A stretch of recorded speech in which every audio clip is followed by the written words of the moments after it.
देख लीजिए। अब आप बताते हैं फ्यूजन। तो समझना है फ्यूजन, देख लीजिए क्या चीज होता है।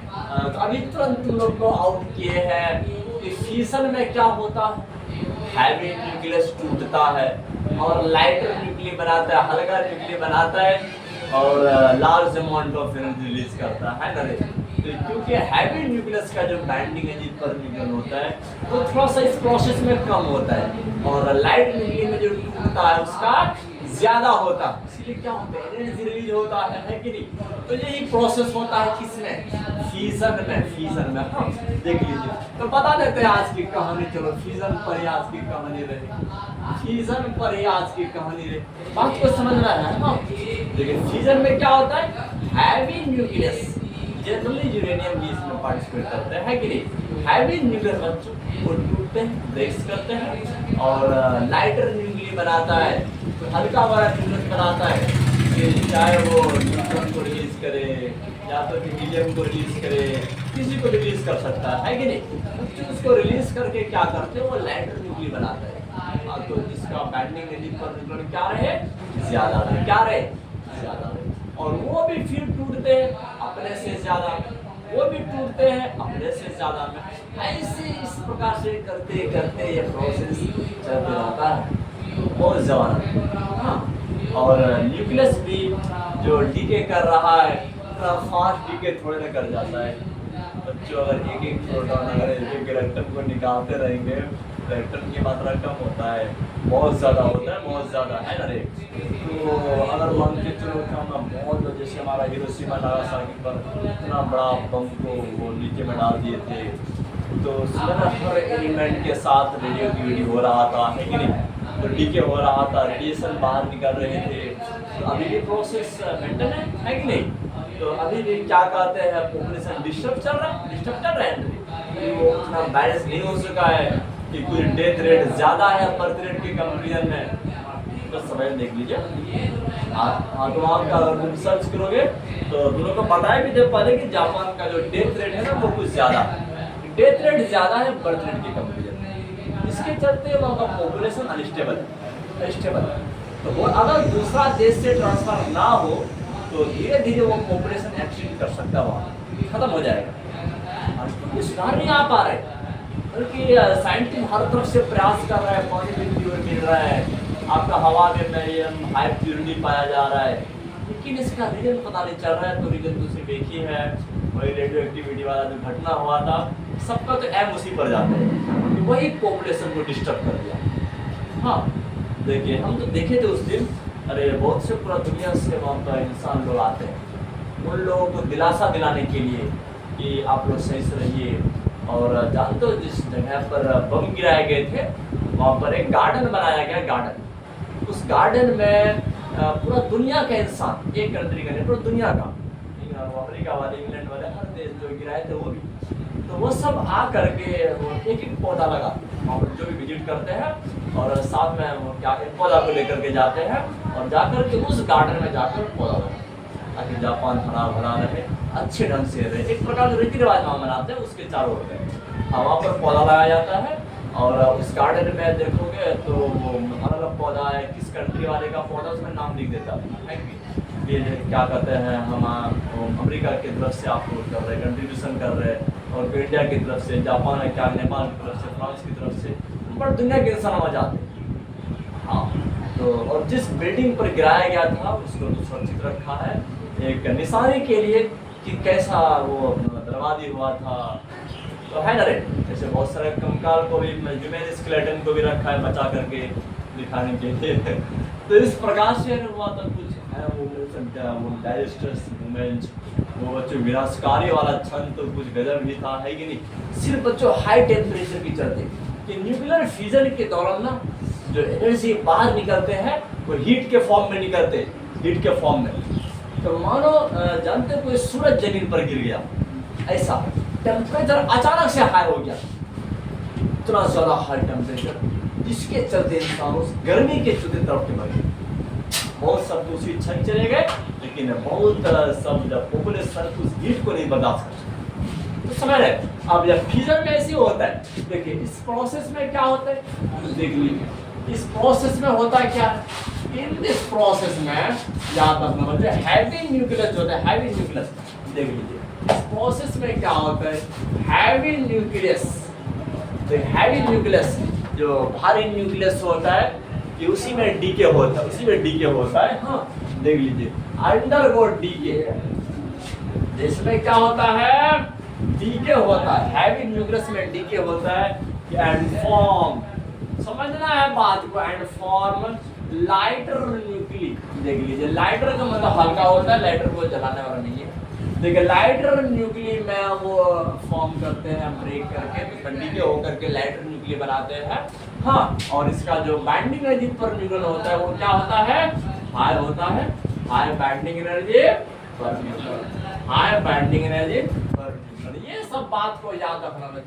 इसका जो बाइंडिंग एनर्जी पर न्यूक्लियन होता है वो ज्यादा होता है, किसका, टूटने के बाद, टूटने के बाद ज्यादा।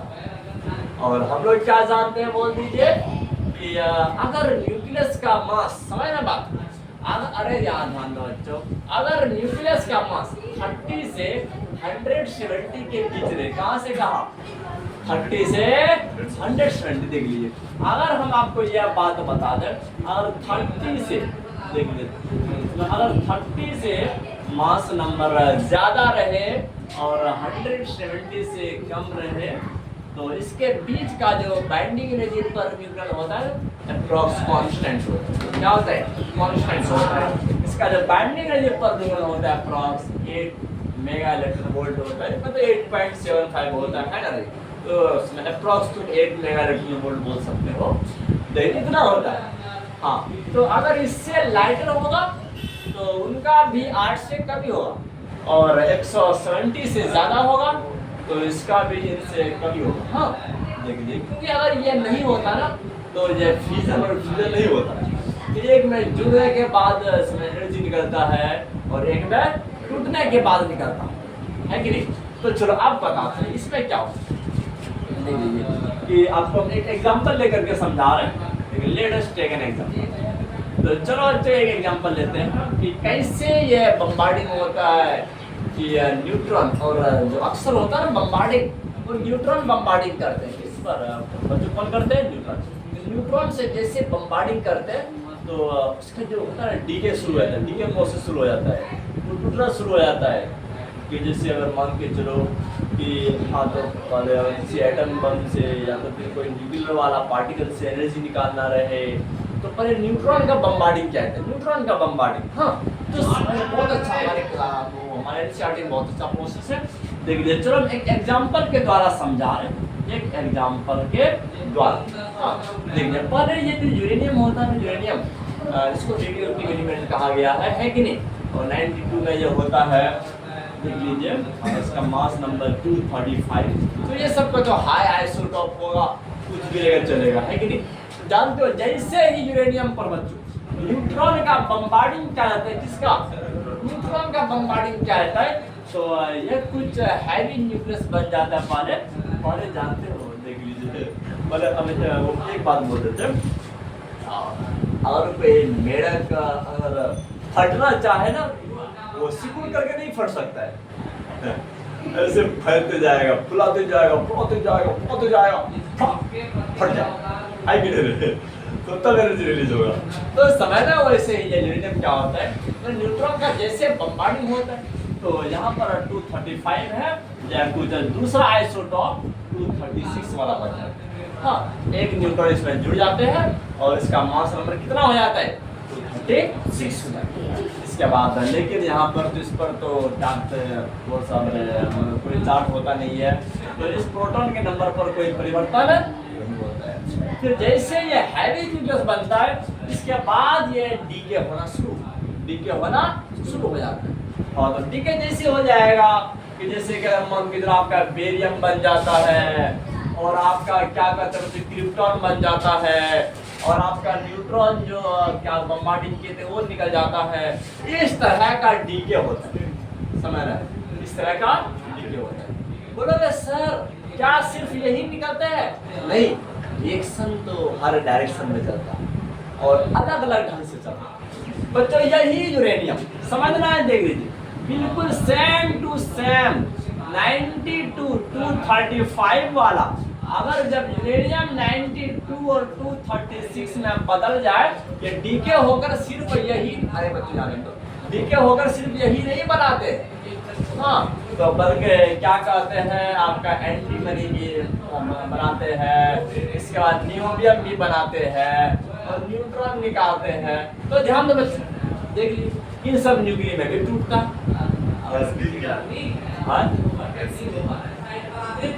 एंटीमनी, इसका एंटीमनी कहते हैं, देख लीजिए इसका एंटीमनी कहते हैं, इसको नियोबियम कहते हैं, इसको नियोबियम कहते हैं। और ये आपका बेरियम हो गया, ये क्रिप्टॉन हो गया। तो समझ देखो, अरे तो याद ध्यान दो, अरे ध्यान किधर ये यूरेनियम देखो डीके हो रहा है, तो एंटीमनी, कोई सोचा होगा कि यूरेनियम के अंदर से एंटीमनी निकलेगा, एंटीमनी निकलेगा, इसका नियोबियम, न्यूट्रॉन, ऐसे डीके होता है। हाँ, तो हैवी न्यूक्लियस भी डीके करता है, कभी कभार लाइटर न्यूक्लियस भी डीके कर जाता है, लाइटर न्यूक्लियस भी, तो ये जो लाइटर न्यूक्लियस है 235 वाला, अब ये भी डीके करता है, ये आपका जेनॉन बना देगा, इसका स्ट्रॉन्शियम बना देगा, न्यूट्रॉन निकाल देगा, तो ये सब भी काम करता है। एक ही यूरेनियम से कितना सारा एलिमेंट निकल रहा है कि नहीं, तो यह प्रोसेस चलते रहा। और ये जो टूटता है हाई न्यूक्लियस वाला, high binding energy per nucleon वाला पार्टिकल में, इस दौरान में एनर्जी रिलीज होता है और यही एनर्जी अपीयर होता है as a form of heat के फॉर्म में रिलीज होता है, जो टेम्परेचर को हाई करता है। हाँ, देखिए अब बोलोगे सर जब एक बार न्यूट्रॉन जब टकराए तो कितना एनर्जी रिलीज करेगा, एक बार टकराने के बाद, समय ने बात को देखिए, तो ये सबको रिलीज करता है, याद रखना। तो समय ने आपको एक फैक्ट बता देते हैं, बहुत अच्छा है, जीके वाला बात है कि नहीं बच्चों। जो एनर्जी रिलीज जो होता है, एनर्जी रिलीज देख लीजिए, एनर्जी जो रिलीज होता है when a neutron, समझ रहा है बात को, when a single neutron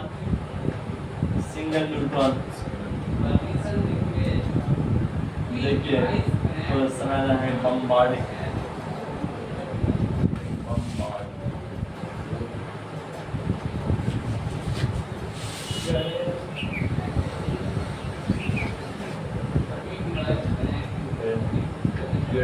तो यहाँ पर समय देख लीजिए। हाँ, तो जैसे ही वो सिंगल न्यूट्रॉन जब बम्बार्डिंग करते हैं, मतलब परफ्यूजन बोल सकते हो, एक बार फ्यूजन होता है, तो वो याद रखना है 200 मेगा इलेक्ट्रॉन वोल्ट रिलीज करते हैं। कितना?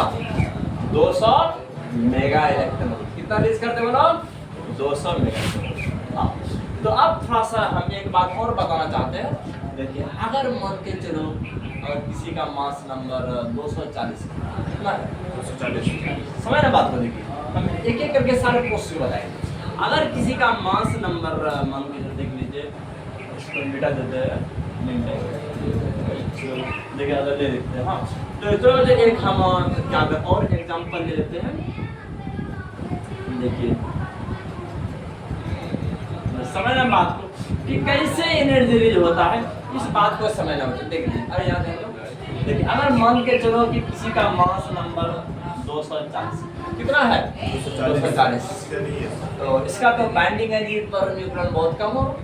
हाँ, तो इसका अप्रोक्स होता है, आपको बता देते हैं, बाइंडिंग एनर्जी पर होता है 7.6 मेगा इलेक्ट्रॉन। देखिए कितना होता है, तो 7.6 मेगा इलेक्ट्रॉन वोल्ट होता है। हाँ, तो इसका किसका 240 मास नंबर, अरे ध्यान दो, अरे हाँ, तो अगर मास नंबर 240 रहे, इसका बाइंडिंग एनर्जी पर 7.6 होता है। अगर ये टूट रहा है, बच्चों, दो न्यूक्लियस में टूटता है, समय 120 और तो समय ना 120 करके टूटता है। आप बता दीजिए हमको कि ये जो मास हैवी न्यूक्लियस है, इसका बाइंडिंग एनर्जी पर ज्यादा होगा, इसका ज्यादा होगा, 120 का ज्यादा होगा, तो 120 इस रेंज के अंदर में आ गया। हाँ, इस रेंज के अंदर में आ गया। तो इसका जो अप्रॉक्स होता है वो 8.5 मेगा इलेक्ट्रॉन वोल्ट है। कितना होता है? 8.5 मेगा इलेक्ट्रॉन वोल्ट होते हैं। इसका भी देख लीजिए 8.5 मेगा इलेक्ट्रॉन वोल्ट होते हैं। तो अब इसका मतलब कि कुछ एनर्जी वो गेन कर रहा है, गेन जो प्रत्येक फ्यूजन में ये अगर वो हाई बाइंडिंग एनर्जी में अगर बदल रहा है तो वो जो गेन करते हैं ना अप्रॉक्स 0.9 मेगा इलेक्ट्रॉन वोल्ट। कितना?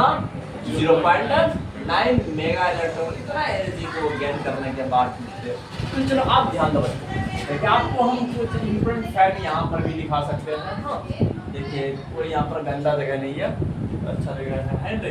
तो बच्चों याद रखना एनर्जी गेन, अगर आपको बच्चे एग्जाम में यह क्वेश्चन आ जाए, देखिए कि अगर एग्जाम में क्वेश्चन आ जाए कि पर फ्यूजन कितना एनर्जी गेन करते हैं, बच्चों समझ रहे हैं? पर फ्यूजन कितना एनर्जी गेन करते हैं, अगर यह बात आ गया तो जानते हो एनर्जी जो गेन किए जाते हैं बच्चों, एनर्जी जो गेन किया जाती है किसमें? फ्यूजन प्रोसेस में। फ्यूजन का मतलब जिसमें लो बाइंडिंग एनर्जी पर न्यूक्लियन टूटता है, हाई बाइंडिंग एनर्जी वाले पर न्यूक्लियन में, है कि नहीं? इसी प्रोसेस को ना फ्यूजन कहते हैं, इसी को फ्यूजन कहते हैं। तो बच्चों याद रखना एनर्जी गेन जो होता है पर फ्यूजन, देखिए प्रत्येक फ्यूजन में जो एनर्जी गेन होते हैं तो 0.9 मेगा इलेक्ट्रॉन वोल्ट। कितना होता है? 0.9 मेगा इलेक्ट्रॉन वोल्ट। हाँ, तो अब तुम निकाल सकते हो कोई भी न्यूक्लियस का कितना एनर्जी रिलीज करेगा, है कि नहीं? जैसे यहाँ पर जान दो, अगर तुम्हारे पास अगर न्यूक्लियस है 240 वाट, हाँ अगर ये फ्यूजन प्रोसेस हो रहा है, फ्यूजन प्रोसेस, तो अब ये फ्यूजन होने के बाद जानते हो कितना एनर्जी कम करेगा, कितना एनर्जी कम करेगा। कैसे निकालोगे? तुम किसी का भी निकाल सकते हो, वो अप्रॉक्स वैल्यू सबके लागू होता है। तो कितना? 0.9 मेगा इलेक्ट्रॉन वोल्ट। अब देख लीजिए, अगर हम बोलेंगे टोटल एनर्जी की अगर बात करेंगे, टोटल एनर्जी की बात करेंगे जो रिलीज हो रहा है, जिसको वो कम कर रहा है, तो बच्चों मास नंबर कितना है? 240। कितना है? 240। तो सिंगल न्यूट्रॉन में, एक न्यूट्रॉन के बमबार्डिंग में ऐसा घटना हुआ। अगर जब एक न्यूट्रॉन जब बाहर निकल रहे हैं तो उसके बारे में हम बात कर रहे हैं, है कि नहीं? और वैसे तो इसके बाद ढेरों सारा न्यूट्रॉन होगा, है कि नहीं? अगर 240 है गुना 0.9 कर दीजिए तो आपका 9 चुके 36, 6 हासिल 3, 9 दूना 18, 3 21, 216 मेगा इलेक्ट्रॉन वोल्ट सिर्फ एक एटम से निकला। तो एक बार अगर फ्यूजन होता है, एक बार न्यूट्रॉन का बमबार्डिंग होता है, इतना एनर्जी निकलता है। अब तुम दिमाग लगाइए, सर इतना बड़ा केजी का जो एटम बम को जमीन पर पटक देते हैं, और एक न्यूट्रॉन का तो बात छोड़ दीजिए, हजारों करोड़ों न्यूट्रॉन का बमबार्डिंग होता है ना रे? बच्चों जानते हो ऐसे तो बड़ा 4000 केजी का, इस प्रकार बच्चों क्या 4000 केजी का, 4000 केजी का बड़ा वजन वाला मतलब कि बम को पटका जाता है कि नहीं? तो तुम थोड़ा अनुमान लगाइए कितना एनर्जी निकलता होगा। एक बार न्यूट्रॉन को टकराने से 216 मेगा एनर्जी निकल रहा है कि नहीं? इसलिए तो वो सारा एनर्जी इस फॉर्म में जाते हैं, हीट के फॉर्म में, और टेम्परेचर को बढ़ाते हैं और विनाशकारी वाला इफेक्ट दिखाते हैं। आइंस्टाइन ने यही बात ना रूजवेल्ट को समझाए थे। ये इफेक्ट जो है आप जो छोड़ रहे हैं एटम बम जापान के ऊपर, इसका इफेक्ट बहुत विनाशकारी होने वाला है। बात को समझे तो पर फ्यूजन एनर्जी बहुत ज्यादा इमिट होता है इसमें, बहुत ज्यादा, जिसको कोई इंसान मतलब पेड़ पौधा या कोई इमारत उन सबको बर्दाश्त नहीं कर सकता है। लेकिन जानते हो जापान में तुम लोगों को नहीं बताया था, एक बैंक है, बैंक इतना स्ट्रॉन्ग बनाया गया था वो सुरक्षित रहा 100, लेकिन टेम्परेचर हाई होने के चलते अंदर का खत्म हो गए, लेकिन वो बैंक सुरक्षित रहा। बाकी जितना भी बहुत सा इमारत थे 57% वो तो खत्म ही हो गए उसी क्षण, है कि नहीं? बात ऐसे इसके पास इफेक्ट बहुत सारा। तो इसका जो एक्सपेरिमेंट भी किया जाता है किसी समुद्र में किया जाता है कि नहीं? तो लोग हम कहानी भी कहते थे, हमारे कलाम जी जब भी एटम बम का एक्सपेरिमेंट करते तो तो बच्चे जानते हो आपका कर्नाटका के बगल में मतलब आपका उड़ीसा के बगल में जो समुद्र होता था, समुद्र में तो नुकसान होता हुआ समुद्र में उसका इफेक्ट स्टडी क्या आता है। हाँ, वहाँ पर भी नुकसान क्या होगा, मछली लोग हैं तो उन लोगों पर कौन ध्यान दे रहा, समुद्र छोटा थोड़े। जैसे जो बम फेंकते थे, अरे पानी तो जलजला उठ जाता था, जलजला तो आकाश गहरा क्या काला काला हो जाता, मानो कि कोई बड़ा जैसा कोई विस्फोट हो गया, ऐसे हो जाता। इसी टाइम अमेरिका वाले, ऑस्ट्रेलिया वाले अपना रडार सिस्टम पर देखते थे ये इंडिया में तो विनाशकारी इफेक्ट है, इंडिया तो तबाह होने वाला है, डूबने वाला है। ऑस्ट्रेलिया वाले समझाते हैं एक्सपेरिमेंट कर रहा है, हम लोग कब तबाह करेगा। अरे वो बड़ा बड़ा बम का इन्वेंटर हो चुका है, देख लीजिए। तो 200 साल याद रखना है, ऑल दीज एनर्जी, ये सब जितना भी एनर्जी होता है ना, ऑल दीज एनर्जी याद रखना बच्चों, रिलीज ड्यूरिंग, देखिए रिलीज ड्यूरिंग, ये बात याद रखना है। फ्यूजन में जितना भी एनर्जी रिलीज होता है बच्चों, एपियर्स एज, वो सब जो प्रकट होते हैं, एपियर्स एज किस फॉर्म में, हीट के फॉर्म में प्रकट होते हैं, हीट के फॉर्म में। हाँ बिल्कुल याद रखना है। तो चलो अब दूसरा प्रोसेस चलते हैं फ्यूजन में।